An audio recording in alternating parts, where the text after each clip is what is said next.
Muy buenas noches. Vamos a esperar unos 5 minutos a que se conecten el resto de participantes, pues ya para poder iniciar.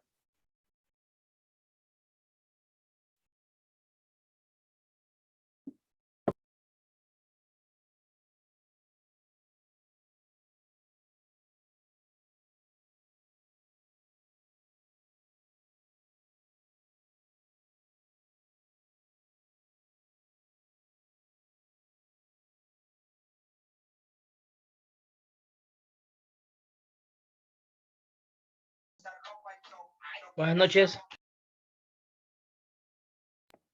¿Cómo estamos, hermano?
Bueno, muy buenas noches con todos. Mi nombre es Diego Ajitimbay, médico de emergencias en el Hospital IES Riobamba. Pues el día de hoy vamos a abordar una temática muy importante con una probabilidad y cuanto a un porcentaje bastante alto en cuanto a accesos y en cuanto a valoración en el servicio de emergencias. Pues les doy la bienvenida a este su diplomado superior en alta especialización en salud con mención en servicios de urgencias. Vamos a iniciar realizando de primera mano un resumen generalizado en donde vamos a referirnos a la clasificación, el manejo inicial de choque y pues las características o cómo poder diferenciar en un servicio de urgencias de forma rápida y clínica la diversidad de tipos que existe en esta patología. No sé si me podrían confirmar, si me están escuchando y me pueden ver la pantalla, podría visualizar la pantalla, por favor. Sí, Doc, sí se escucha. Perfecto. Sí, escucha. Muy bien, muchas gracias.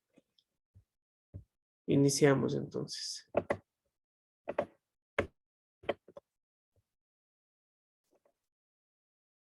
Como les decía, vamos a hacer un resumen general de choque, su manejo inicial, clasificación, características diferenciales de cada uno de estos tipos de shock, pues para poder ir especificando y puliendo de a poco en la exposición a posterior.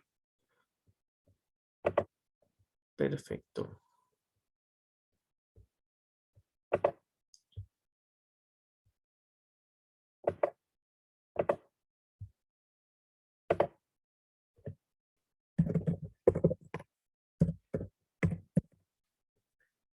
Muy bien, vamos a iniciar con una definición rápida de lo que es shock. El shock no es otra cosa que la hipoperfusión tisular, que no es suficiente para el cumplimiento en cuanto a funciones de nuestro sistema en general. Es decir, el shock es la hipoperfusión que no satisface la demanda de nuestro sistema.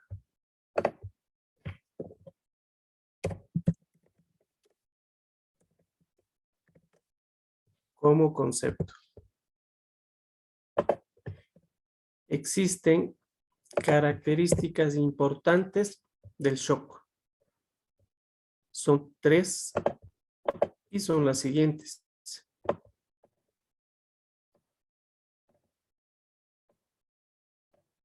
Es muy importante que al menos esta parte tengan bastante claro para poder ir puliendo detalles a posterior.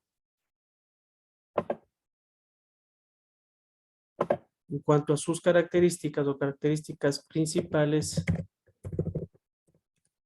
la hipotensión, la hipoperfusión prescrita y en consecuencia fallo multiorgánico.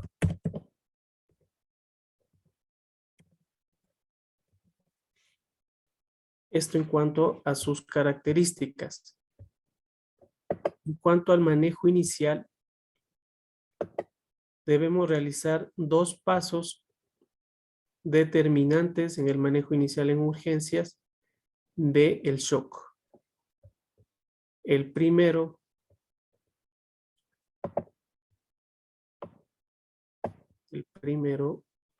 que es el identificar el estado de shock, ¿sí? Identificar el estado de shock. Y de igual manera, como segundo paso, identificar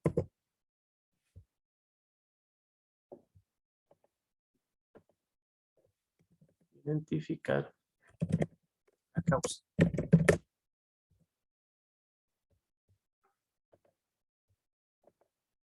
Identificar la causa.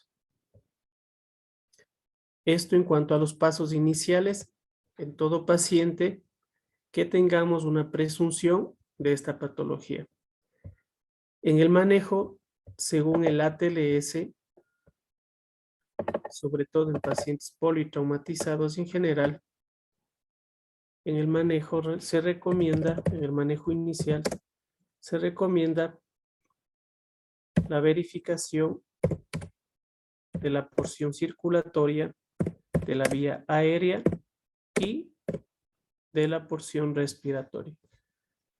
Cabe denotar y cabe recalcar que el shock en un inicio para su manejo no existen pruebas específicas complementarias o exámenes complementarios, sino más bien la parte clínica es lo que nos va a ayudar o lo que nos va a llevar al diagnóstico del mismo.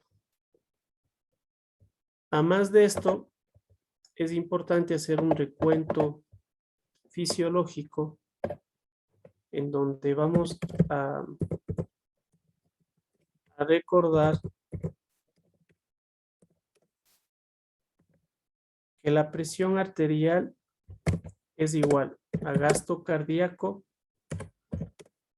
por si algún estudiante me puede ayudar o algún participante me recuerda la presión arterial, es resultante del gasto cardíaco por... Gabriela, ¿me podría ayudar?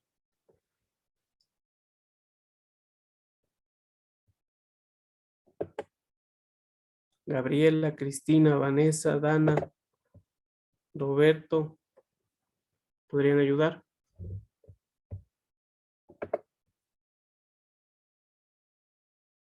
La presión arterial es igual a gasto cardíaco por resistencia vascular periférica. Perfecto. Resistencia vascular periférica.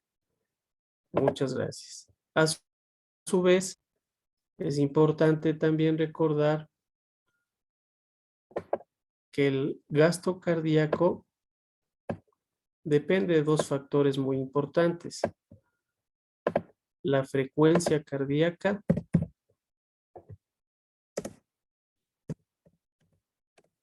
y ¿qué otro factor depende del gasto cardíaco? ¿Podrían ayudar también, por favor?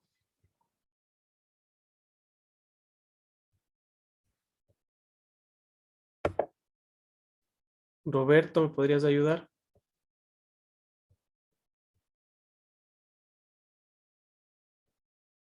Esta parte de aquí, por favor, necesito que tomen bastante atención porque una vez entendido este resumen, el resto simplemente van a ser descripciones un poco más específicas, pero si es que entendemos esta primera parte, vamos a poder identificar el shock, que es el shock, pues sus componentes fisiológicos, componentes en cuanto a tipificación y obviamente su manejo. Pues entonces, continuando, el gasto cardíaco. La frecuencia cardíaca por el volumen de expulsión. Eso, perfecto. El volumen sistólico, ¿no es cierto? O el volumen de expulsión, que está muy bien. Entonces, estos dos factores van a influir en el gasto cardíaco. A su vez, en el volumen sistólico existen factores que también van a influir y son tres. La precarga, la poscarga y la contractibilidad muscular de la fibra cardíaca, obviamente. Si alguien me recuerda qué es la precarga, qué es la poscarga, estamos hablando de fisiología, ¿no? Son términos básicos que todos deberíamos saber y es básico identificar esto, básico saber esto para poder entender el resto de conferencia. ¿Qué es la precarga y qué es la poscarga?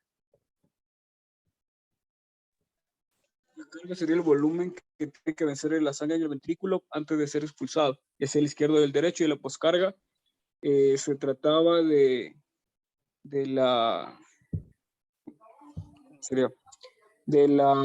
que corresponde a la resistencia contra la que el ventrículo debe ejercer la fuerza para expulsar la sangre. Perfecto. Entonces, estos términos son muy importantes recordar para obviamente ir identificando, te agradezco hermano, para identificando las posibilidades o tipificación de shock. Entonces, un recuento rápido, ¿qué es el shock? Hipoperfusión tisular, ¿sí? Las tres características de shock: hipotensión, hipoperfusión, fallo multiorgánico. ¿Qué hay que identificar en el shock? En urgencias, identificar el estado de shock, identificar obviamente la causa. ¿Cuál es el manejo primario? Hay que verificar la parte circulatoria, vía aérea y respiración. Cabe denotar y recalcar la parte fisiológica, que es muy importante para determinar la resultancia del oficio patológico, en donde recordamos que la presión arterial es igual al gasto cardíaco por la resistencia vascular periférica, el gasto cardíaco dado por la frecuencia cardíaca y el volumen sistólico y la resistencia vascular periférica por el tono. El volumen sistólico depende de tres características o de tres estamentos importantes: la precarga, poscarga y contractibilidad. cuya definición muy bien ustedes ya nos aclararon y nos ayudaron. Hasta aquí, tal vez alguna pregunta, alguna inquietud o alguna recomendación en cuanto a conceptos y demás.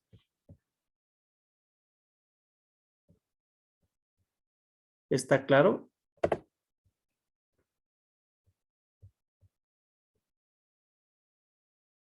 ¿Estamos claros?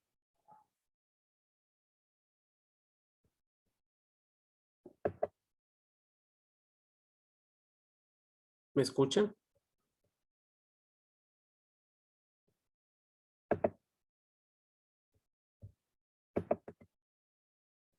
Por favor, me confirman si me escuchan. Sí, se sí, lo escucha. escuchamos. Ya, Sí, escucho. ¿alguna pregunta? ¿Está claro todo hasta aquí?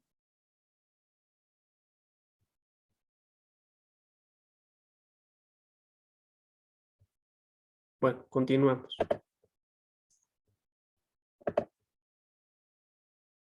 Una vez que ya hemos visto la definición, sus características, un manejo breve inicial, pues debemos clasificar o identificar los tipos de shock. Tenemos 4 tipos de shock. El shock hipovolémico, el shock cardiogénico, el shock obstructivo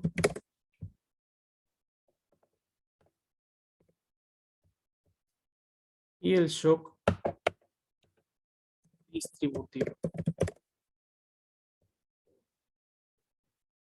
Como su nombre lo indica, el shock hipovolémico se da por pérdidas. Pueden ser hemorragias internas o externas.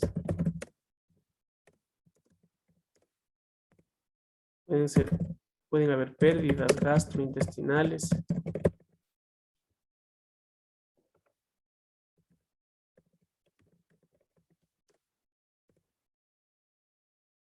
Pueden haber formación de terceros espacios. O inclusive disminución en el aporte. ¿Sí?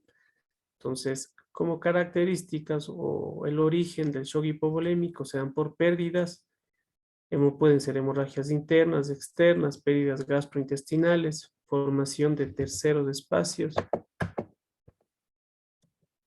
Terceros espacios, la disminución en el aporte.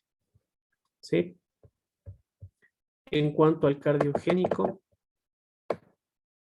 se da por una falla estructural, en donde obviamente en la fibra cardíaca, de ahí su nombre, falla estructural, como por ejemplo una falla en la estructura del miocardio, como ejemplo el infarto agudo de miocardio, ¿sí? Trastornos valvulares, trastornos en el ritmo cardíaco,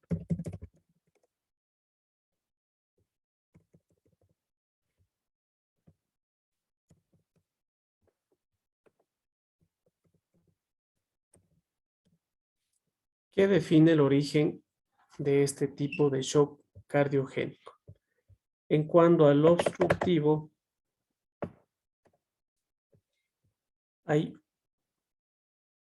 un daño o una repercusión en la pre y en la poscarga. ¿En dónde nomás se da esto? En el hemotórax. Atención, por ejemplo, en el taponamiento cardíaco, tromboembolia pulmonar, TEP. Inclusive en hernias diafragmáticas, es menos frecuente, pero en hernias diafragmáticas grandes.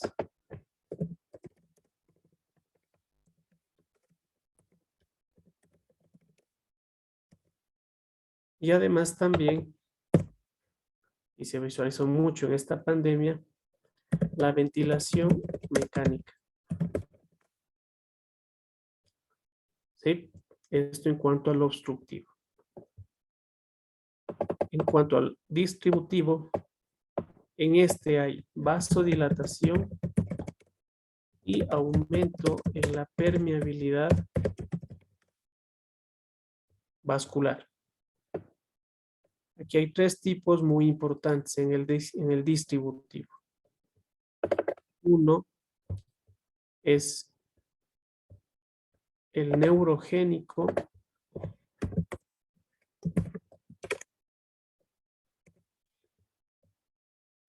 Este se da por un trastorno en el sistema autónomo, el sistema nervioso autónomo. ¿Cuál es el principal causante? La pérdida del tono simpático.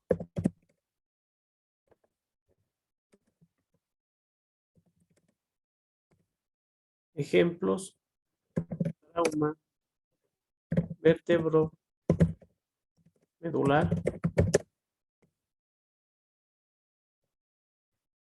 sobredosis de drogas, inclusive envenenamiento.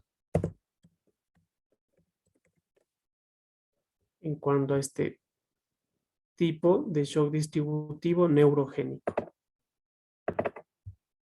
El otro tipo, shock distributivo anafiláctico, se da por una sobrerespuesta a un alergeno.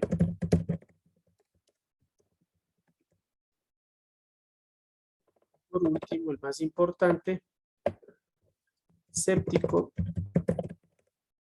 que se da de igual forma por una sobrerespuesta, sobre todo en pacientes inmunocomprometidos, a agentes externos de nuestro sistema inmunitario.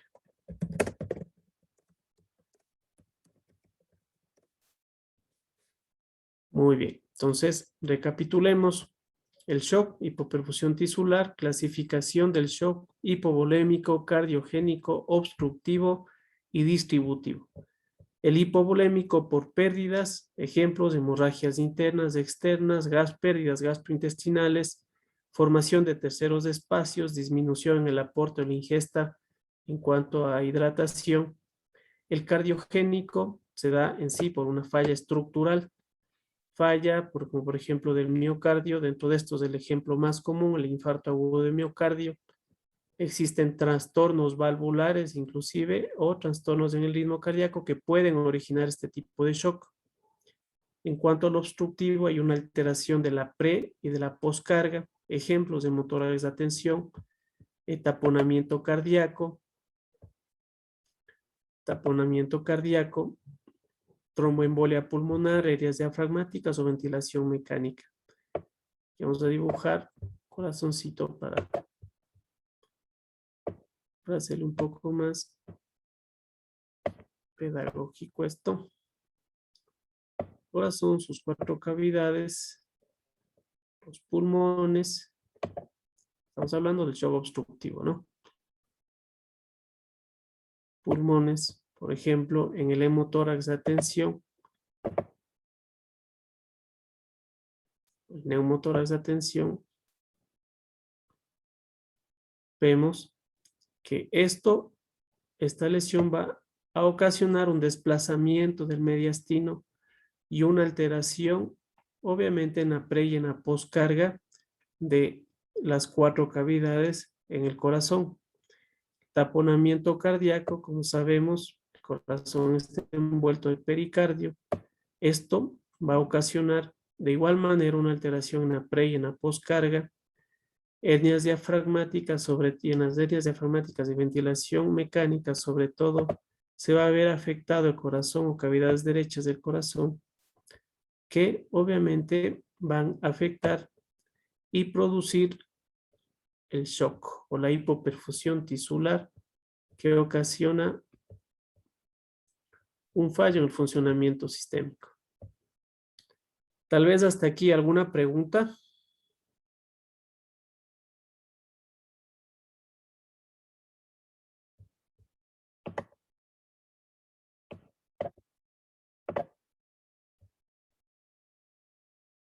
Michelle.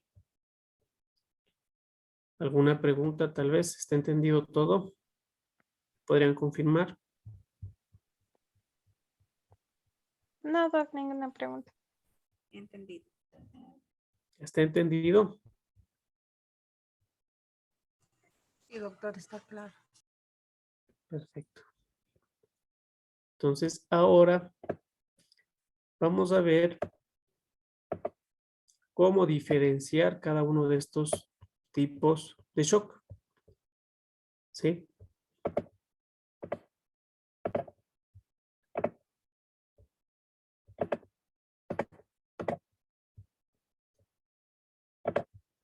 En el hipovolémico, Michelle, ¿qué tú crees que habrá en un paciente con shock hipovolémico? ¿O qué clínica o qué síntomas a la primera visualización crees que habrá? Michelle, ¿podrías ayudar, por favor?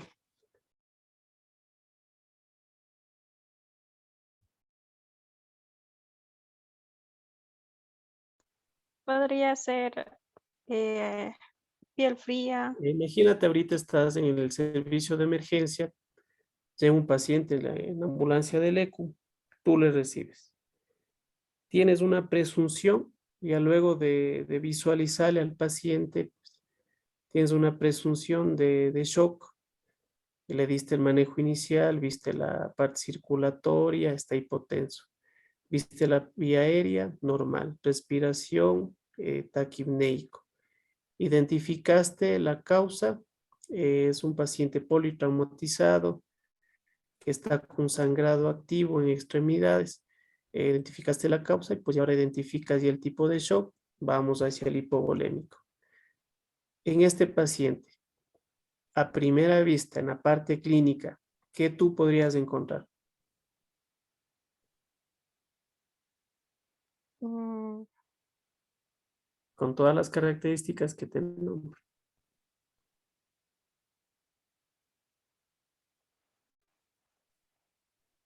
¿Qué estaría la palidez o Perfecto, muy bien. palidez, su piel fría, Piel fría, pálida, mm, pálida, em, bueno, débil por lo general, de la sudor así, podría estar sudoroso. sudoración, sudorosa. Perfecto. ¿Qué más? Haces una valoración general, ves mucosas. En las mucosas, ¿cómo crees que tú va a tener el paciente?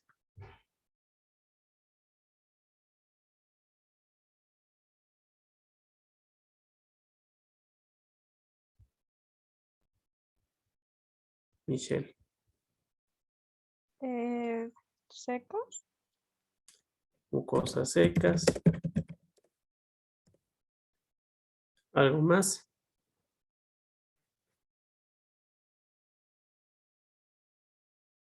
no, Doc, eso es, Ya vamos a además encontrar un llenado capilar inadecuado, es decir, mayor a 3 segundos. Podríamos encontrar en cuanto a su diuresis, la diuresis disminuida por una filtración glomerular baja, resultante a esta oliguria. ¿Sí? Y aspectos clínicos adicionales, sin embargo, a primera mano podríamos identificar estas circunstancias que pues, nos podría ayudar a diferenciar el tipo de shock.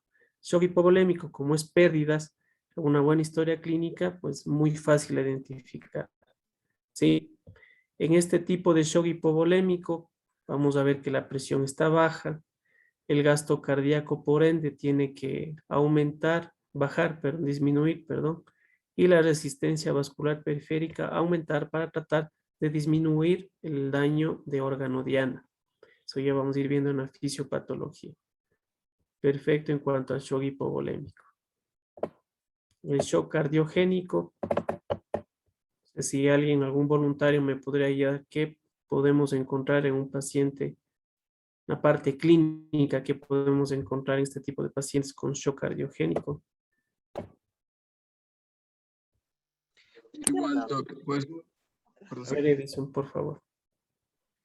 paciente podemos encontrar con una taquipnia, va a estar con una disnea, va a tener una taquicardia, así va a referir palpitaciones, pérdida del conocimiento puede haber, un pulso bastante débil, una hipotensión, va a estar diaforético, eso sobre todo. Fría, diaforesis. En cuanto a al examen físico, pulmonar y cardíaco, ¿qué tú podrías encontrar aquí si sabemos que hay un daño estructural cardíaco en este tipo de pacientes? Edema, doc. Podría haber edema, sí, podría haber edema. En cuanto a la auscultación cardíaca, ¿qué podría haber posiblemente, Edison? Podemos escuchar soplos si es que es a un nivel anatómico, a nivel de válvulas o Así el daño es. que sea nuestro paciente. Trastornos en el ritmo, trastornos en la auscultación, como soplos, muy bien, como que nombra Edison. ¿Sí? La tensión arterial baja, disnea, e inclusive esputo asalmonelado, que es característica de qué, Edison. O esputo, secreción, o tos con expectoración rosácea.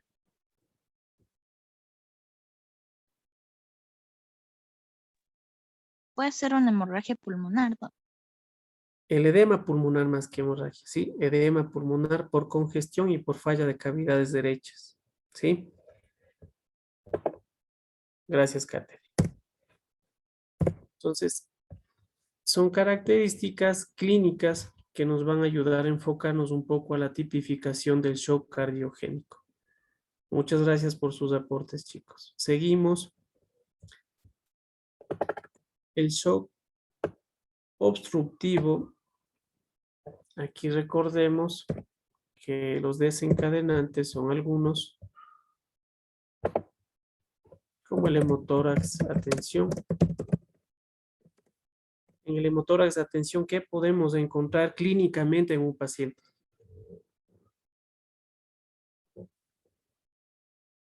En el neumotórax, atención. Se puede encontrar murmullo alveolar abolido, desviación de la tráquea hacia contralateral, desviación de la tráquea contralateral al lado del neumotórax. Y el paciente va a estar disneico y podemos en algunos casos encontrar ingurgitación yugular. Perfecto. Acordémonos aquí, Joel, de la ingurgitación yugular es parte de la tríada de Beck. No sé si recuerdan la tríada de Beck. La tríada de Beck en el taponamiento cardíaco. ¿Sí? La tríada de Beck, como su nombre le indica, 3 factores importantes. La ingurgitación, como bien dice Joel, ingurgitación yugular, La hipotensión, la hipotensión, ¿qué más? ruidos cardíacos disminuidos. Ruidos cardíacos disminuidos y la taquicardia, ¿no? Esta es la tríada de Beck en el taponamiento cardíaco, ¿sí?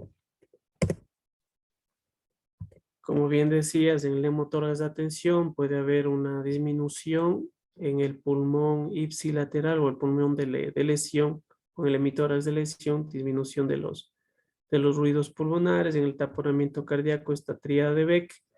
En la tromboembolia pulmonar, clínicamente, ¿qué es lo que se encuentra en un inicio? Taquicardia. Y taquicardia, pero el principal signo clínico de la tromboembolia pulmonar, donde tú dices y te enfocas, dices, no, parece una tromboembolia pulmonar. ¿Cómo viene ese tipo de pacientes? ¿Cuál es la principal característica clínica de estos pacientes?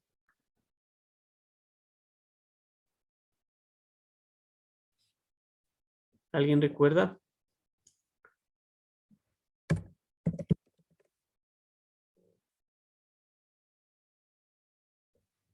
¿Sí o no? El pecho y la falta de la disnea, Doc. La disnea súbita, ¿sí?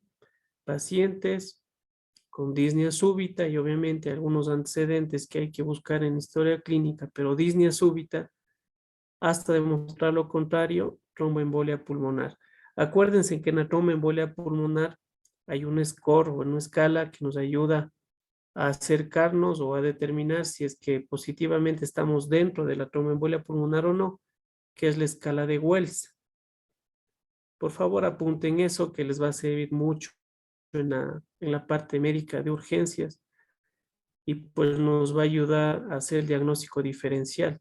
Lean, por favor, la escala de Wells en tromboembolia pulmonar, les va a ayudar bastante a diferenciar o a hacer el diagnóstico diferencial en este tipo de pacientes. ¿Sí? Muy bien. En la ventilación mecánica, ¿por qué creen que podría pasar este paciente un shock obstructivo? A sabiendas de que el shock obstructivo está alterada la precarga y poscarga. Michelle, ¿me podrías ayudar? Bueno, no vamos para acá mejor. Jonathan Macías Vinces. Jonathan, ¿me escuchas, por favor?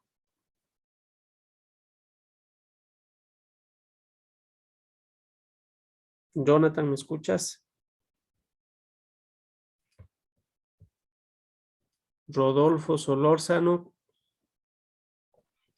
Buenas noches. ¿Cómo estás, Rodolfo? Por favor. No sé si me escuchaste la pregunta. Se escucha entrecortada. ¿Me podría repetir, por favor? A ver, en el shock obstructivo, a sabiendas de que en este tipo de shock la precarga y la poscarga está alterada, ¿tú por qué piensas que la ventilación mecánica puede ser un desencadenante de este tipo de shock?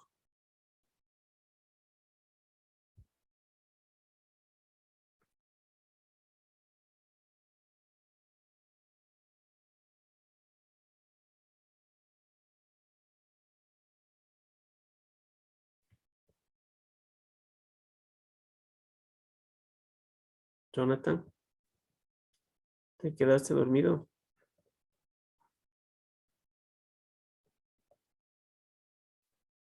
Recordemos fisiología rapidito, ¿sí?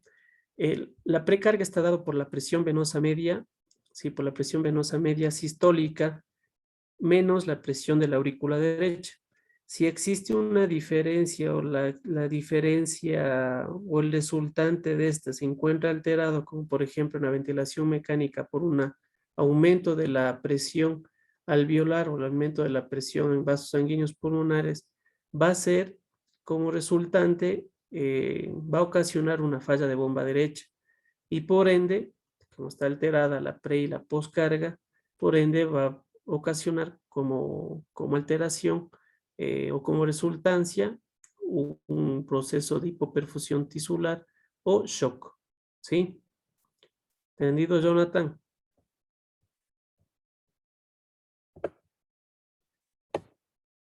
Te quedaste dormido, Jonathan.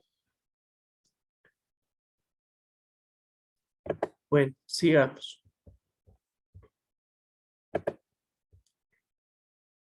Sigamos con el shock distributivo. Dentro de estos, como les decía, hay tres tipos: el neurogénico, el anafiláctico y el séptico. En el neurogénico, veíamos que puede ser ocasionado por un trauma vertebromedular, por sobredosis de drogas, por envenenamiento, llamémoslo así. No sé si alguien me podría ayudar. ¿Qué encontramos en este tipo? ¿Qué podríamos encontrar en este tipo de pacientes?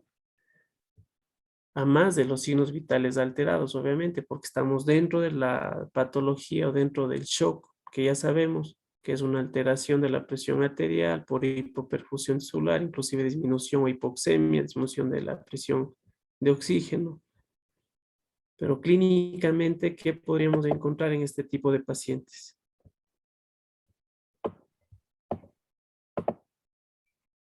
Rodolfo. Puede haber lo que es reducción del llenado ventricular, producto de una obstrucción cardíaca. Ya. También pulsos saltones. Pulsos O saltones. sea, no son, o sea, son pulsos que es lo contrario a un pulso débil, o sea, un pulso fuerte. Ya, miren, aquí hay que recordar que el shock distributivo existe vasodilatación y aumento de la permeabilidad vascular. Aquí predomina el sistema nervioso autónomo parasimpático, más no el simpático. ¿Sí? ¿Entendido? Entonces, como hay una pérdida del tono simpático, pues va a haber vasodilatación. Va a ser un poco lo contrario de lo que tú dijiste, Rodolfo. ¿Sí? En cuanto a la parte neurogénica, en un paciente clínico, en la parte de exploración externa, a primera vista, puedes encontrar un paciente no sudoroso. ¿Por qué? Porque está predominando el parasimpático, más no el simpático. ¿Sí? Piel fría, pero no sudorosa. En estos pacientes pueden haber también hipertermias en los pacientes neurológicos. Se llama la hipertermia maligna, que ya posterior vamos a ir viendo en el curso. ¿Sí? Esto en el neurogénico. En el paciente con shock anafiláctico, ¿qué ustedes piensan que habrá clínicamente? Obstrucción respiratoria, no. Perfecto, obstrucción respiratoria. Porque como decíamos, era una sobrerespuesta a un alergeno, obstrucción respiratoria, síndrome de estrés respiratorio agudo. Clínicamente o a la parte de visualización, ¿cómo va a estar el paciente? Vamos, Catherine, no tengas miedo de hablar. Mientras más hablamos, más aprendemos, más salvamos vidas. Puede estar Mejor. en estado de inconsciencia. Puede haber una alteración en nivel de conciencia, ¿sí? Puede haber una alteración a nivel de conciencia en la piel a primera vista. ¿Ustedes qué van a explorar?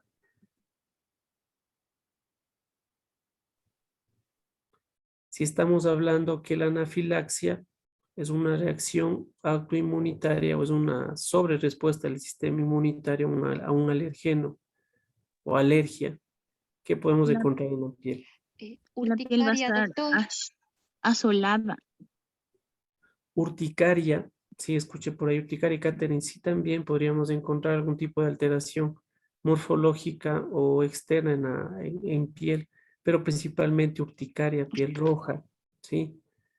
La obstrucción respiratoria, podemos escuchar en este tipo de pacientes, el estridor laringio, a la parte de la auscultación, un paciente con shock anafiláctico, podemos encontrar estertores que a posterior puede desencadenar un edema agudo de pulmón, ¿sí?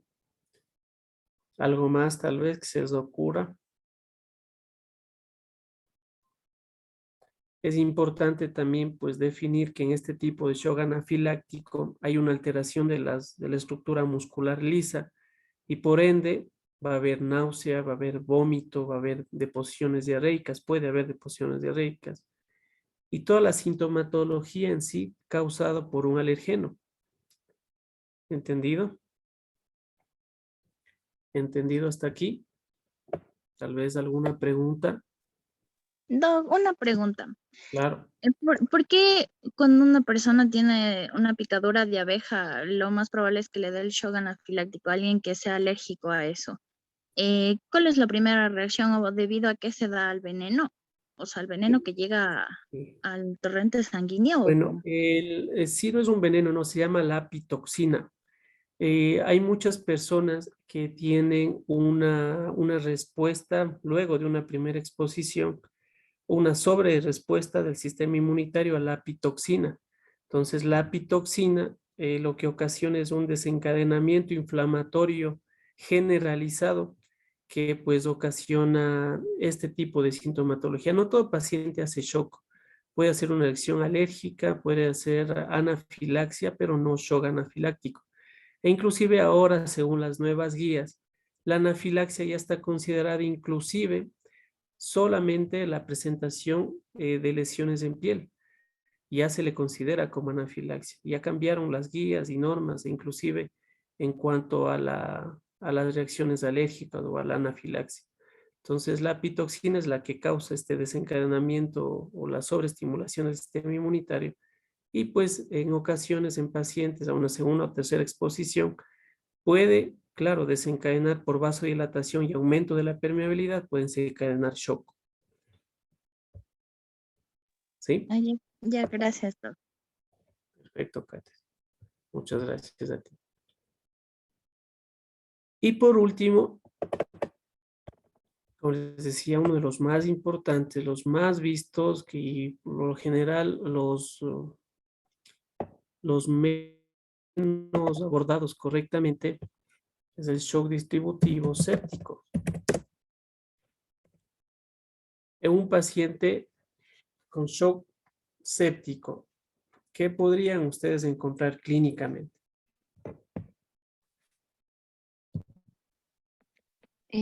Hipertermia, doctor. Perfecto, muy bien. Puede haber hipertermia. Muchas gracias, Mariela. Puede haber ictericia, doc. Ictericia. Ahí vamos a entrar a una de las características del shock. No sé si ven mi puntero.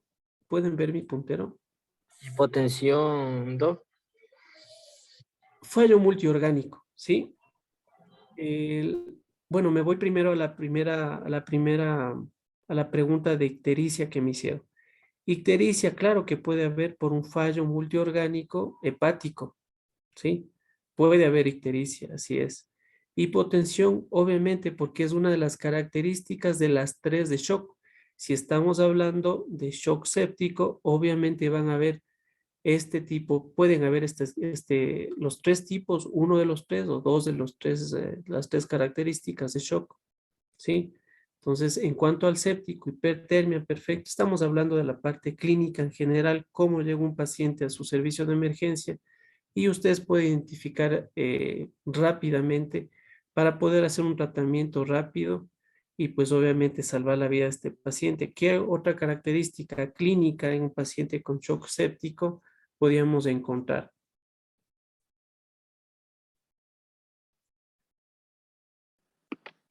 Doctor, tal vez leucocitosis. Perfecto, a eso quería llevar SIRS, ¿sí? ¿Alguien se acuerda de SIRS? ¿Qué es el SIRS?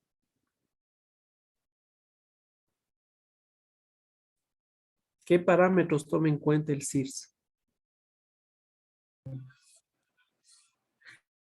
Doctor, el SIRS no es síndrome de respuesta inflamatoria. Así es. ¿Qué parámetros toma en cuenta el SIRS? ¿O qué ustedes analizan en el SIRS? Temperatura, doc. Chévere, ¿qué más? Frecuencia respiratoria. Chévere, William, ¿qué más?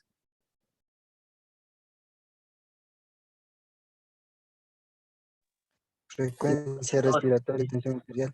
Doc. Ya, entonces podemos ver aquí la temperatura, frecuencia cardíaca, frecuencia respiratoria, los leucocitos que muy bien nombraron, pues, y esto nos va a ayudar a identificar un paciente que posiblemente esté en sepsis, más los signos adicionales, más las características adicionales que cumplen para identificar la patología shock, pues estaríamos dentro de este tipo séptico, ¿no? Es importante también aquí utilizar la escala QSOFA. No sé si alguien me podría recordar qué mide esta escala. QSOFA. Presión arterial, frecuencia respiratoria. Ya. ¿Qué más? Glasgow. Claro, el nivel de conciencia, ¿no? Entonces, esto nos va a ayudar a determinar el riesgo de mortalidad en un paciente que estamos sospechando de sepsis, y más aún si es que tenemos adicional hipoperfusión tisular o las características de choque, ¿sí?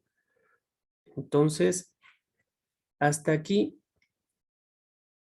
Bueno, adicionalmente también podemos tener un síndrome de estrés respiratorio agudo, ¿no? ¿Sí o no?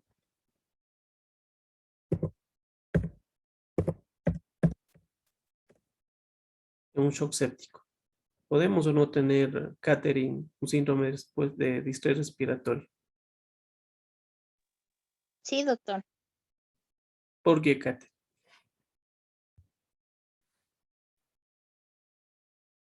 ¿En qué casos, por ejemplo, Catherine?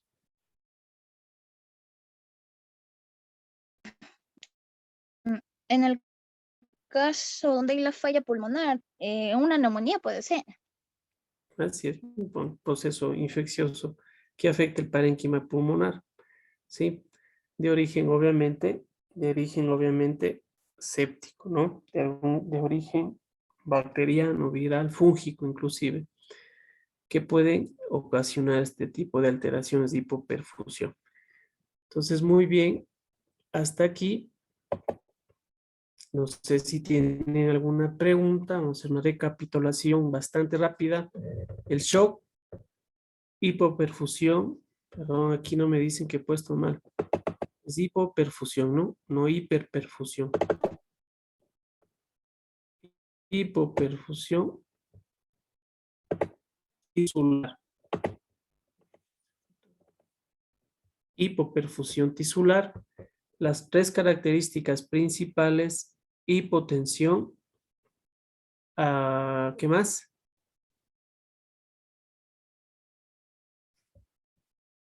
A ver, ¿están despiertos o no? Hipotensión, hipoperfusión tisular, fallo multiorgánico, las tres características principales del shock. En cuanto a su manejo, hay que identificar o hacer dos pasos. El primero, identificar el estado de shock, y el segundo, identificar la causa. En cuanto al manejo inicial de todo paciente que sospechemos de shock, siempre la parte circulatoria, vía aérea y respiración para identificar y pues poder clasificar al shock. En cuanto a la fisiopatología, acuérdense siempre de la presión arterial, que es la resultancia del gasto cardíaco por la resistencia vascular periférica. A su vez, el gasto cardíaco está dado por la frecuencia cardíaca y el volumen sistólico, y el volumen sistólico a su vez por la precarga, la poscarga y la contractibilidad. Eso no hay que olvidarse aquí en el shock, por favor. En cuanto a los tipos: hipovolémico, cardiogénico, obstructivo, distributivo. En el distributivo, los tres tipos: neurogénico, anafiláctico y séptico, ¿sí?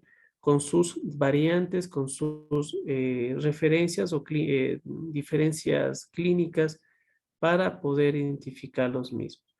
¿Hasta aquí alguna pregunta? ¿Está claro?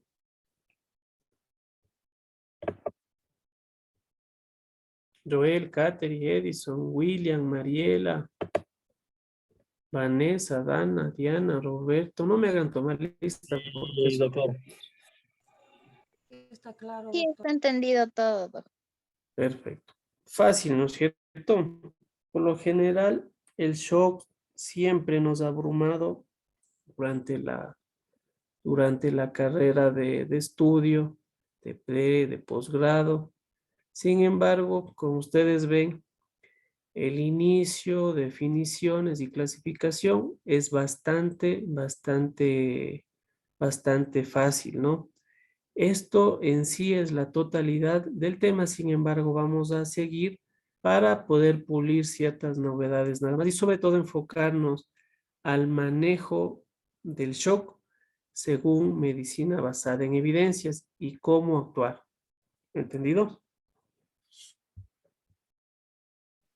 Sí, Eso digan, si digan algo, porque parece que estoy hablando solito. Ya. Entonces, continuamos.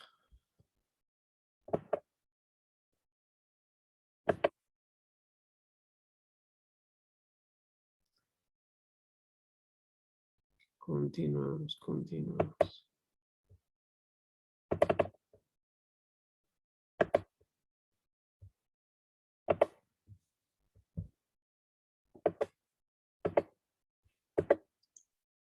Definición, ya sabemos, la hipoperfusión tisular puede causar hipoxia y que obviamente ayuda a una disfunción de los órganos vitales. En cuanto a la mortalidad, shock séptico 35-40%, bastante alto.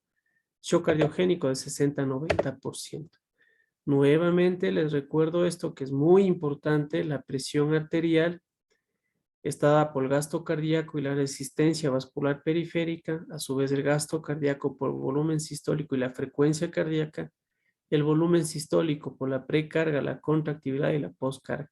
Si recordamos de este cuadrito de aquí, se va a hacer muy fácil el entendimiento y el diagnóstico o manejo de los tipos de shock. Ya hablamos de los tipos, las características. Aquí vamos a pulir un poquito de fisiopatología nada más, recordando las definiciones de fisiología. Donde vemos que el hipovolémico, cardiogénico y obstructivo, hay un aumento de la resistencia vascular y una disminución del gasto cardíaco como resultancia de la presión arterial media disminuida. No sé si podría ayudar a alguien con la presión arterial media normal. ¿Cuál es la normal?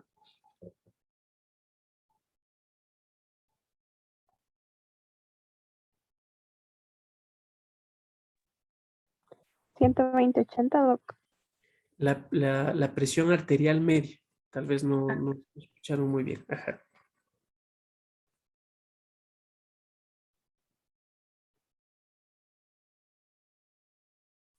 Entre los 90 y 60. ¿Perdón? Entre el 90 y 60. No. Doc, entre 40 y 45. Mayor No. 35, doc. ¿Quién da menos?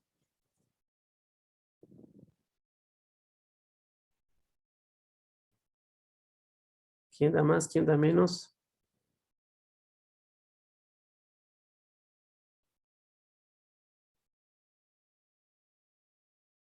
¿Alguien da más? ¿Alguien da menos? De 80 a 120, pero tengo entendido que depende según la edad del paciente.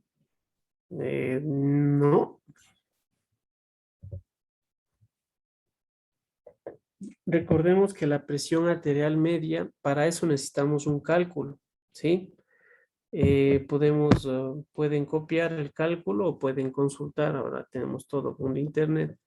La presión arterial media, la fórmula es la tensión arterial sistólica menos la tensión arterial diastólica sobre dividido por 3 más la tensión arterial diastólica. Lo normal es mayor a 65. Esa es la presión arterial media esperada en este tipo de pacientes.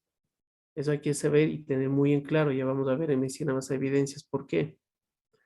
La tensión arterial media o la presión arterial media tiene que ser mayor o igual a 65 milímetros de mercurio. ¿Sí? Y esto es muy importante en todo paciente en unidad crítica o en todo paciente de la unidad de urgencias. Siempre es bueno calcular la presión arterial media. ¿Sí? No, ¿Estamos no, claros? ¿me puede repetir la fórmula, por favor?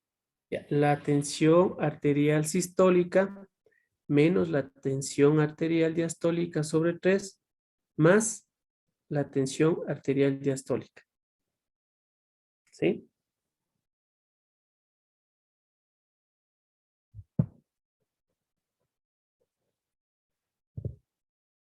Bueno, y ahora ya hay múltiples calculadoras en el internet. Ustedes pueden poner calculadora de PAM o calculadora de presión arterial media.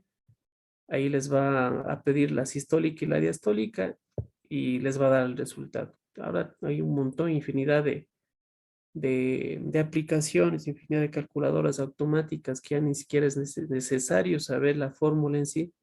No solamente ingresan a internet, ponen calculadora de la presión arterial media, les pide la sistólica, la diastólica, aplastan calcular y les da la presión arterial media. ¿Sí? Eso tienen que tener a la mano siempre. Bueno, ahora todo el mundo tiene internet en su celular, ingresan a Google, ponen calculadora, presión arterial media y la primera página que son. Entonces es 60. 65 o más de 65. ¿Sí? La presión arterial media no tiene que bajar de menos de 65 milímetros de mercurio. ¿Sí? A ver, calculemos la presión arterial media. No sé si tienen a la mano su celular. Díctenme una presión arterial, cualquiera. 130/85.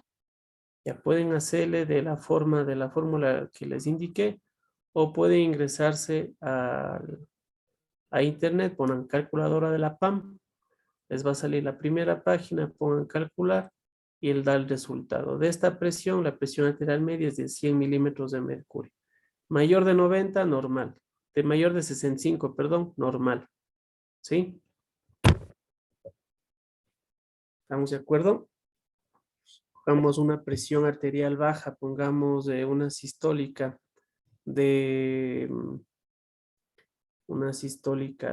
60 y una diastólica de 40. La presión arterial media de esta presión de 60 a 40 es de 47. Entonces, es baja de lo normal. O sea, está muy baja la presión arterial media, lo normal, mayor o igual a 65. ¿Sí entendimos esto? Sí, doc. Perfecto. Entonces, vamos a seguir. Como les decía, en el shock hipovolémico, cardiogénico, obstructivo, la resistencia vascular periférica está elevada, el gasto cardíaco disminuido, y en el distributivo, la resistencia vascular periférica está disminuida y el gasto cardíaco está elevado.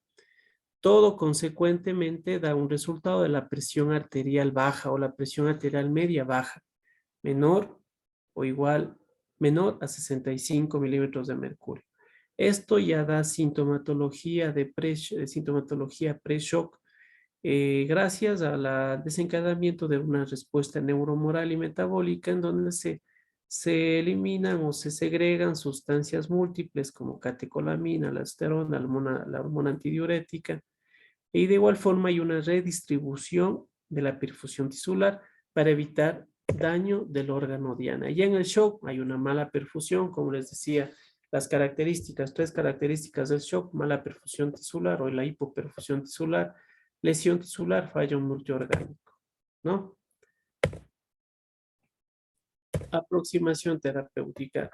Un paciente llega al servicio de emergencia. Primera cosa, como les decía, el diagnóstico inicial es clínico. En este tipo de pacientes, una buena historia clínica va a solucionar más del 70% de la resolución clínica de este paciente. Al igual forma, la exploración física, donde los signos vitales y parámetros adicionales como el nivel de conciencia y la diuresis son muy importantes. La presión arterial sistólica menor de 90 solemos encontrar en este tipo de pacientes, o la presión arterial media menor de 65, aquí no es 60, 65. La frecuencia cardíaca, taquicardia, como ya vimos. La perfusión periférica, el llenado capilar. No sé si alguien me recuerda el llenado capilar, ¿cuánto es lo normal? ¿Mayor a 3 segundos o menor a 3 segundos? Menor a 3 Menor a 3 segundos, doc. ¿Lo normal es? Perdón, no les escuché. Menor a 3 segundos, doc. Perfecto, menor a 3 segundos. Menor o igual a 3 segundos, ¿no? El llenado capilar. Recuerden que esto, según medicina basada en evidencias, el llenado capilar se ha vuelto uno de los parámetros importantes en la exploración de pacientes en shock. Un paciente con un mal llenado capilar, una mala perfusión periférica, tiene mayor probabilidad o tiene peor pronóstico. Pues, según estudios de medicina, e inclusive al llenado capilar se le puede tomar como signo vital adicional en este tipo de pacientes, ¿no? Entonces, el llenado capilar es muy, muy, muy importante. ¿Cómo toman el llenado capilar?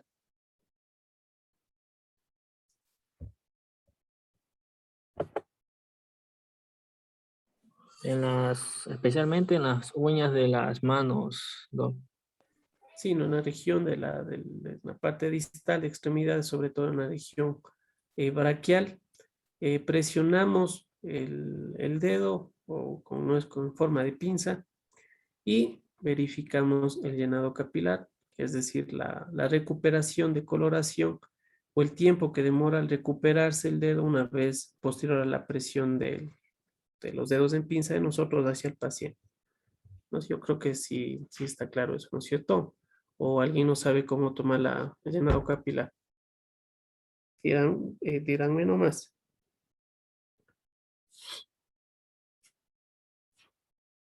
Todos estamos aquí de acuerdo a cómo se toma el llenado capilar.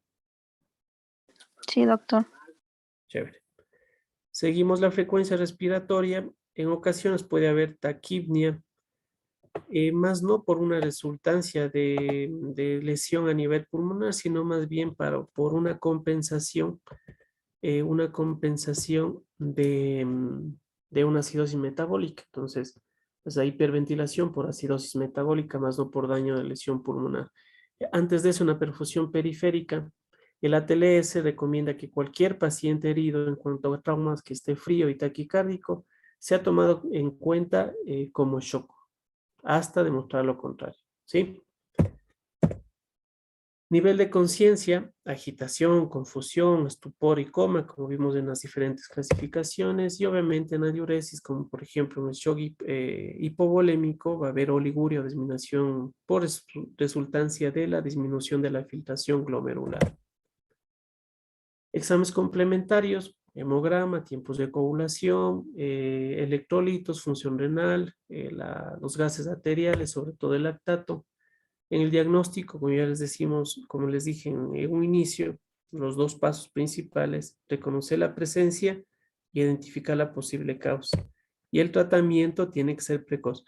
Es por eso que todo paciente con presunción de shock, una vez que ustedes estén pensando en shock, en un inicio, lo más rápido, hay que dar tratamiento, obviamente identificando la causa, identificando la presencia del shock. Lo más importante en este tipo de pacientes es, mientras más pronto el tratamiento, mucho mejor pronóstico y mucha mejor resolución. ¿Sí? Actuaciones.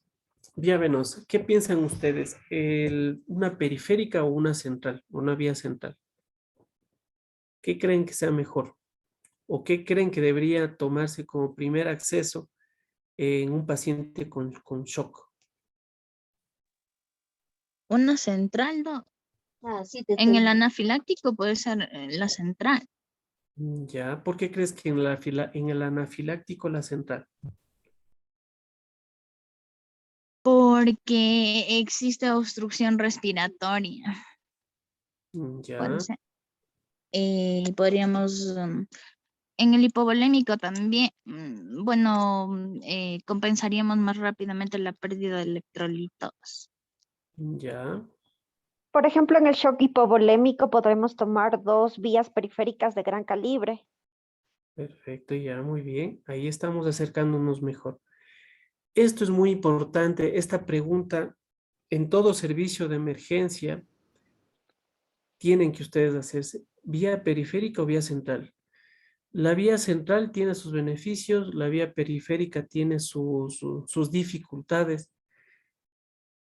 La vía central, por lo general se piensa, ¿no? Como es una vía central, una vía de gran calibre, pues primero una vía central para poder infundir la mayor cantidad de líquidos, mayor cantidad de electrolitos, como veíamos ayer con la clase del doctor Ortega, la vía central nos puede ayudar a, a soluciones hipertónicas o soluciones que producen flebitis, por ejemplo, o vasopresores en alta cantidades o en altas dosis.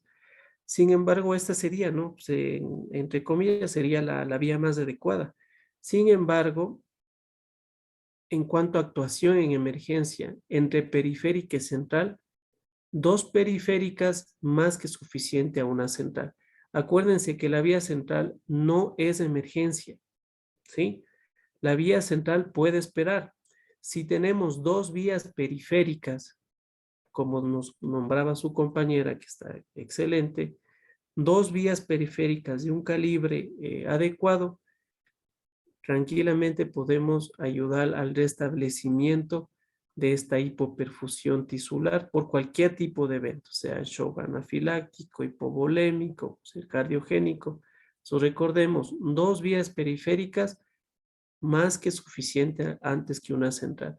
Recordemos que hay otras cosas también adicionales, ¿no? La vía central, las maniobras que hay que utilizar, la experticia que se necesita para una vía central, puede retardar nuestro tratamiento. Entonces, como les decía, el tratamiento precoz es el básico y el tratamiento precoz es el que nos va a ayudar a un mejor pronóstico en pacientes.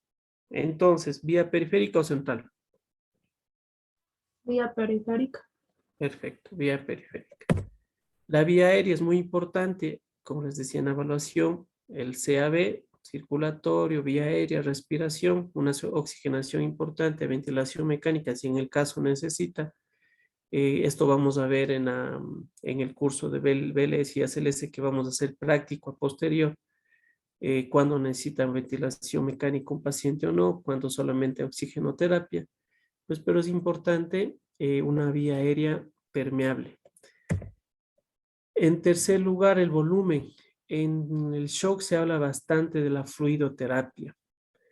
En cuanto a la hipotensión como definición, todos sabemos que la hipotensión, la presión arterial sistólica menor a 90 milímetros de mercurio o una disminución de 40 milímetros de mercurio sobre la basal del paciente. Hay pacientes a veces que saben, o los familiares saben cuál fue la presión, cuál es la presión normal de cada uno.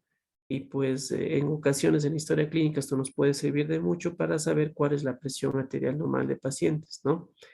La presión arterial media, como les decía, menor a 65, aquí no es 60, es 65. Y los niveles de lactato también importan mucho, porque cuando están sobre los 4 milimoles sobre litro, quiere decir que hay un proceso anaerobio en curso y un proceso de acidosis metabólica importante que hay que solucionar. ¿Sí? Esto dice la TLS, esto recomienda la TLS, y les voy a leer. Es peligroso esperar hasta que el paciente traumatizado en pacientes de trauma sea clasificado en un grado de choque antes de comenzar la reposición agresiva de volumen. ¿Sí? Nuevamente, es peligroso esperar hasta que el paciente traumatizado sea clasificado en un grado de choque antes de comenzar la reposición agresiva de volumen. Iniciar en pacientes politraumas, según el ATLS, empezar la reposición de volumen previamente a la clasificación del paciente, previamente a la clasificación del que esté dentro de shock o no esté dentro de shock. La reanimación con líquidos debe iniciarse antes de la toma o antes de los signos y síntomas de pérdida de sangre, sean aparentes o sospechosos, no cuando la presión sanguínea esté disminuyendo o ausente. En estos pacientes politraumas, de inicio, reposición de volumen, a pesar de que esté todo normal, ¿sí? Bueno, es un cuadrito que toda una vida en la carrera de medicina siempre toman de elección, siempre nos nombran. Es muy importante pues saber el tipo de sangrados y las características clínicas que se presentan dependiendo del tipo de sangrado. ¿Sí? Bueno, eso deberemos ir revisando. ¿Qué tipo de volumen o qué infundir? ¿Cristaloides, coloides o hemoderivados? ¿Sí? Dentro de estos, los descritos en los cuadros. Se recomienda, según estudios realizados en el 2018, los cristaloides, sobre todo en el tratamiento inicial de trauma con hemorragia. Se sugieren también el tratamiento inicial, sobre todo del sistema, el tratamiento del shock por traumatismos, sobre todo cráneoencefálicos, considerar hipertónicas como tratamiento inicial, y se considera también añadir coloides con límites prescritos. Los coloides siempre y cuando sea un paciente cuya fluidoterapia sea amplia para evitar acidosis hipercromémica que causan los cristaloides, ¿sí?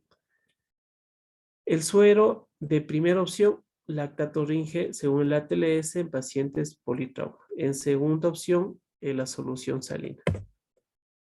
¿Cuánto volumen? ¿Cuánto le pongo al paciente con shock hemorrágico, por ejemplo? 1 a 2 litros en adultos y 20 ml kilogramo en los niños, de forma rápida y se prefiere líquidos calientes, ¿no? En el shock séptico, en los primeros 30 minutos, 500 a 1000 ml de lactatorringe o solución salina.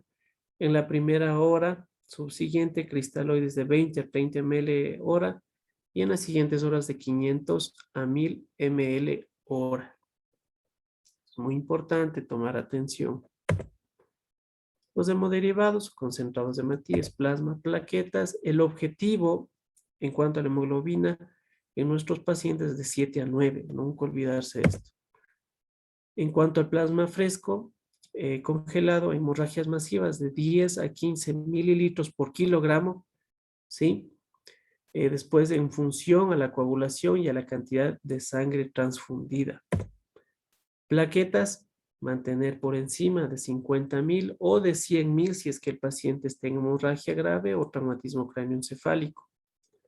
4 a 8 concentrados por lo general. Vasoactivos, según medicina basada en evidencias, vamos a ver cuál es el mejor. Sin embargo, es importante describirles dentro de los vasoactivos la noradrenalina, la dobutamina, la vasopresina. Y en cuanto a la actuación, lo importante de todo shock es dirigirse a aumentar el aporte de oxígeno a los tejidos como disminuir la demanda. ¿Qué hay que vigilar? Pues los signos vitales, nivel de conciencia, diuresis también son el trípode de vigilancia una vez iniciado el manejo, ¿sí? Y pues ahora vamos a hablar de actualidad. Vamos a hablar del manejo en urgencias según medicina basada en evidencias. Tal vez hasta aquí alguna pregunta. Joel, Catherine, Carlita, Chávez, Diana. Diana Merchán está ahí. Sí, doc. ¿Alguna pregunta, Dianita? No, hasta ahora todo comprendido. Seguro. A ver, Sí, doc. ¿qué es el shock? El shot. Ujú. En 2 palabras. Hiperfusión tisular. ¿Hipo o hiper? Hiperperfusión. Eso, perfecto. Ujú. Hipoperfusión tisular. Sí. Perfecto, Diana. Excelente. Pensaba que te dormiste. Carlita. Carlita Chávez. Carlita. Carlita Chávez. Ya prendiste el micrófono. Dime, Carlita, habla.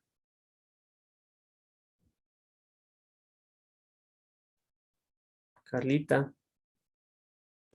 Perdón, se me colgó el teléfono. ¿Me puedo repetir la pregunta? Ya. ¿Qué es el shock? En 2 palabras.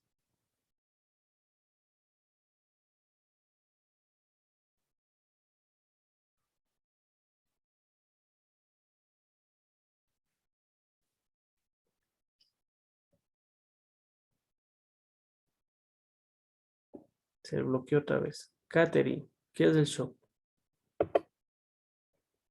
Es la hipoperfusión tisular. Así es. Que no satisface las necesidades de nuestro cuerpo, ¿verdad? Perfecto. ¿Cuántos tipos de shock conoces, Catherine? Hay 4 tipos: el hipovolémico, el cardiogénico, el obstructivo y distributivo. Perfecto, Catherine. Muchas gracias. Entonces, seguimos. Yo creo que hasta aquí pues si tienen alguna inquietud, alguna pregunta, háganme saber en este momento. Si es que no, pues en el transcurrir o a través del chat nos podemos contactar. Seguimos. Bueno, hay un estudio de la son varios estudios de la vasopresina, pues que en donde verificaron y se concluyó que la vasopresina mejora la supervivencia utilizándolo conjuntamente con fluidoterapia y la noradrenalina. Tiene menor necesidad o tiende a disminuir la necesidad de cristaloides para alcanzar la presión arterial media mayor a 65 y mejora el control de la presión intracraneal en lesiones cerebrales. Otro estudio con metaanálisis de la vasopresina define mejora la supervivencia respecto a fluidos solos o a fluidos más noradrenalina, ¿sí? Disminuye la mortalidad al 15% en relación al grupo control de 63%. Podría ser útil en este otro estudio en el shock séptico. Hay un estudio randomizado de 776 pacientes en donde se comparó la fluidoterapia más noradrenalina versus la fluidoterapia más noradrenalina y vasopresina, en donde tienen similaridad en cuanto al perfil de seguridad y sí disminuye la mortalidad en shock séptico menos grave. E inclusive disminuye la dosis efectiva de la adrenalina, o necesitamos menos cantidad de noradrenalina en este tipo de pacientes. En cuanto a la optimización de fluidoterapia en el shock, es importante este punto de acá, el saber clasificar clínicamente al paciente con sospecha de shock para iniciar fluidoterapia como de primera mano o no. Este cuadrito es es muy bueno este cuadro. En la primera gráfica, ¿sí? En la primera gráfica vemos la intervención por nuestra parte en sepsis y en la segunda gráfica, la mitad para abajo, nuestra intervención en shock séptico. No sé si alguien me podría ayudar. ¿Cuál es la diferencia entre la sepsis, el tratamiento o el manejo de sepsis y shock séptico? Viendo la gráfica nada más.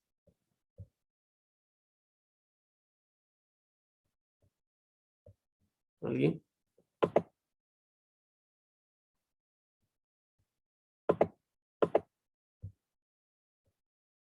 Les explico entonces yo.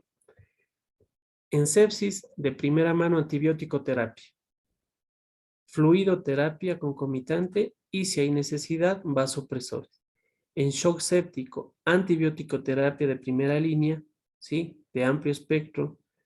Vasopresores en concomitancia fluidoterapia, ¿sí? Entonces, shock séptico, antibiótico terapia, vasopresores y fluidoterapia posterior. Antes se creía que primero, bueno, en estudios anteriores se iniciaba con fluidoterapia, luego antibiótico terapia y si es que no había respuesta a la fluidoterapia, vasopresores. Sin embargo, ahora antibiótico terapia, vasopresores de inicio y fluidoterapia posterior. ¿Entendido? En cuanto al manejo dirigido en urgencias en esta revista de ciencias médicas, puntos muy puntuales, valga la redundancia, perdón. Puntos específicos e importantes que ustedes tienen que anotar y grabarse para su manejo inicial en pacientes con shock. ¿Entendido? Si pueden hacer capturas, hagan capturas. Si es que pueden copiar en un papelito, copien. Si es que yo les recomiendo tener en su celular. Uno de los pilares fundamentales es la administración de volumen en el shock, ¿sí? Con el fin de optimizar el gasto cardíaco y la oferta de oxígeno. Recordemos que el shock es la hipoperfusión tisular, baja de cantidad de oxígeno, que no satisface las necesidades de nuestro organismo. Como segundo punto muy importante, o como claves del shock, no todo tipo de shock se beneficia del aporte de cristaloides en forma agresiva, ¿sí? No todo tipo de shock se beneficia del aporte de cristaloides de forma agresiva. Ya vamos a ver. Es importante tomar muy en cuenta la parte clínica o el contexto clínico en este tipo de pacientes para poder tomar la decisión de fluidoterapia agresiva. En cuanto a la infusión de cristaloides en el shock séptico, se recomienda comenzar de 20 a 30 mililitros kilogramo peso. ¿Sí? En el shock hipovolémico, es preferible utilizar de primera mano hemoderivados antes que cristaloides. ¿Por qué? Porque así evitamos la acidosis hiperclorémica que produce los cristaloides y también coagulopatías dilucionales o hipotermia. ¿Sí? Por eso también les decía que la infusión de cristaloides deben ser, se prefiere calientes para evitar esto. En cuanto a los shocks no traumáticos, aún existe debate sobre cuál es el mejor fluido y cuánto administrar. Hay un estudio que está en stand-by ya para los próximos meses. Se publicarán los resultados.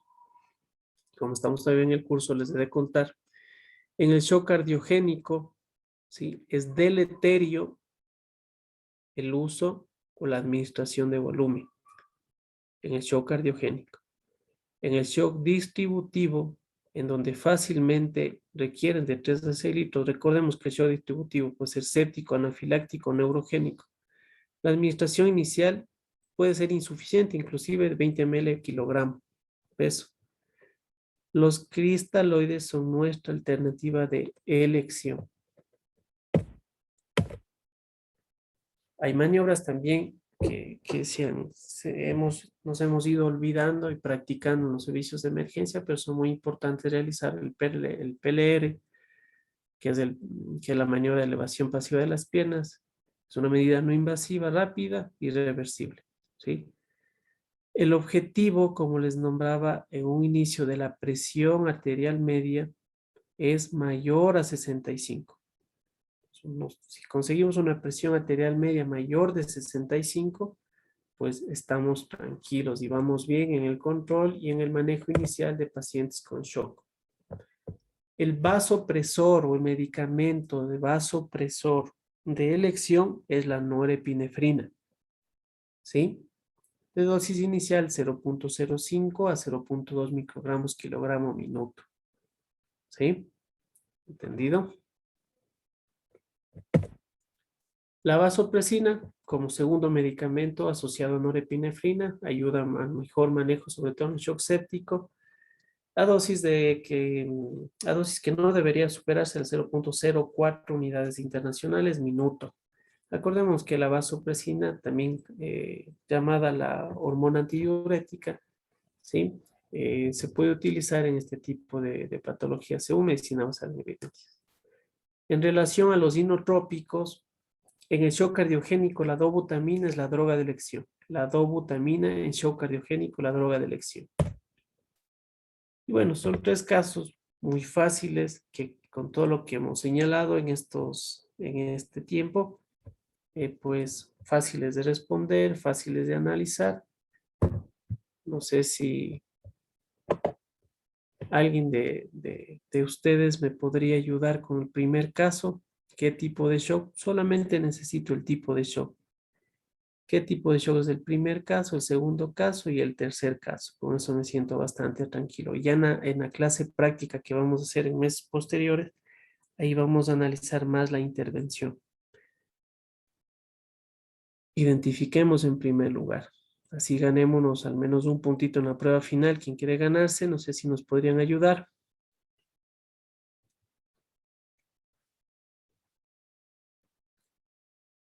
¿Alguien? Yo espero no equivocarme.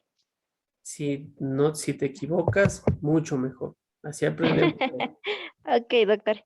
El primer caso se trataría de un shock séptico. Ya, muy bien. ¿Por qué?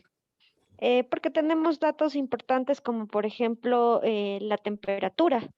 Ya, 38.5. Sí, ¿Sí? 38.5 que nos podría estar guiando que estamos frente a un proceso infeccioso, de origen séptico, un shock séptico. Así es, ¿verdad? Sí, ¿no? Porque tenemos SIRS, tenemos CUSOFA, y pues obviamente la tensión arterial baja, estaríamos dentro del shock séptico. Perfecto. Por El favor, segundo denme- shock, ya, quiero pues ganarte estar... 3 puntos. ¡Ah, 3 puntos! Bueno, entonces está bien el 1, les dejo el resto. Gracias, Doc. No, dale. Ah, ¿le Gracias. doy? No, dale nomás, dale. Ah, ok.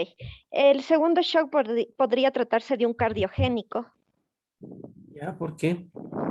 Tenemos datos también como por ejemplo la saturación basal, en la cual podemos ver que hay una desaturación del 86%, que para un paciente joven de 34 años, pues nos está mostrando que puede estar pasando algo ahí.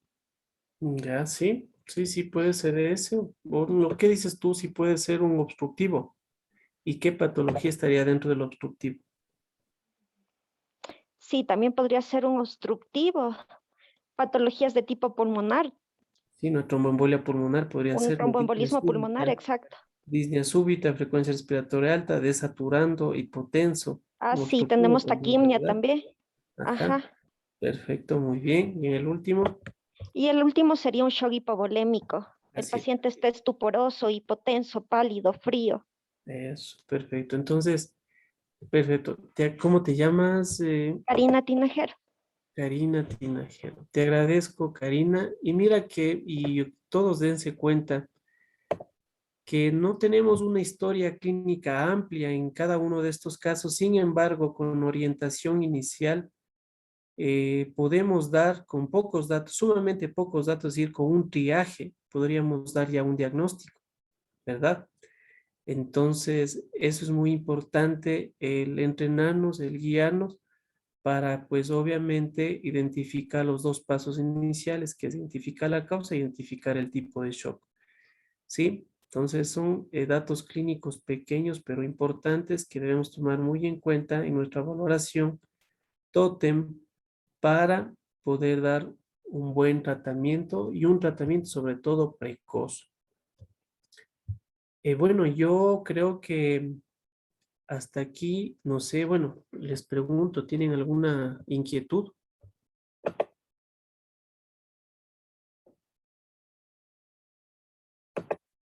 ¿Alguna inquietud, alguna pregunta? Por el caso 2 que dijo obstructivo, ¿Ya? o sea, por obstructivo que no ¿Por qué le... obstructivo? Ya, acordemos que el obstructivo, hay daño de la de la poscarga, y dentro de esto, una de las enfermedades que pueden desencadenar el shock obstructivo es la tromboembolia pulmonar.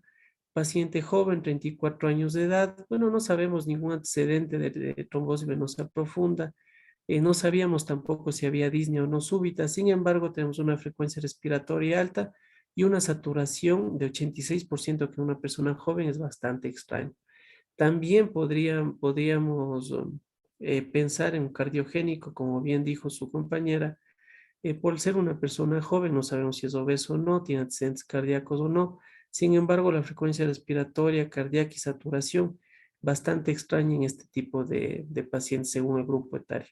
Entonces, en el obstructivo, vuelvo y repito, la saturación, la frecuencia respiratoria muy alta, la desaturación en un paciente joven, nos haría sopesar en algún evento pulmonar con esta tensión arterial, pues pensando en shock obstructivo. Estos casos clínicos, quería más ponerles es para que ustedes se den cuenta que con poca información, con datos simplemente de signos vitales, nivel de conciencia, podemos más o menos guiarnos a un diagnóstico. Obviamente está después la historia clínica y la exploración física que ustedes detallen, y pues obviamente va a complementar y va a ser el complemento en un porcentaje bastante, bastante importante para pues poder ya clasificar en sí a un tipo de shock. Pero es más que todo para que se den cuenta que con poco se puede hacer bastante. ¿Sí? Entonces, ¿alguna otra pregunta? Muchas gracias por su participación a cada uno de ustedes. Yo creo que esta patología denominada shock, que a muchos nos ha asustado durante mucho tiempo, Pues ahora con este tipo de intervenciones y con este tipo de estudios, se nos va a hacer mucho más fácil y más didáctico en cuanto al tratamiento de esta patología. ¿Alguna otra pregunta tal vez?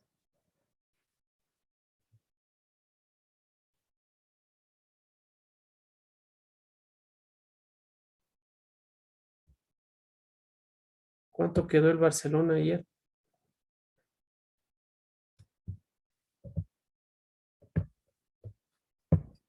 Tampoco sabe.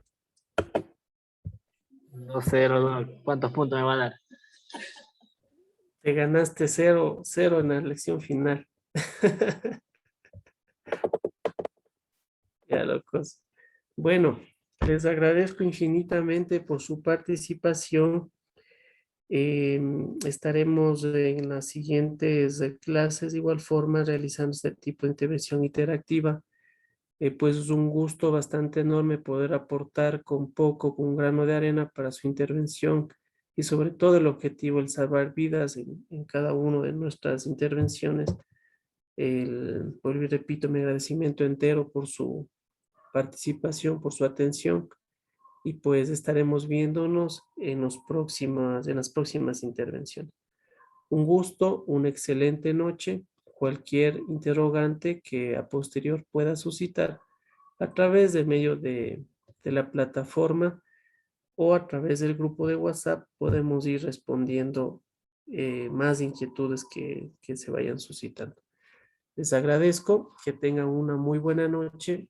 Eso es todo por el día de hoy. Buena noche. Gracias, Doc. Una linda noche. Gracias, doctor. Gracias, doctor. Una buena noche.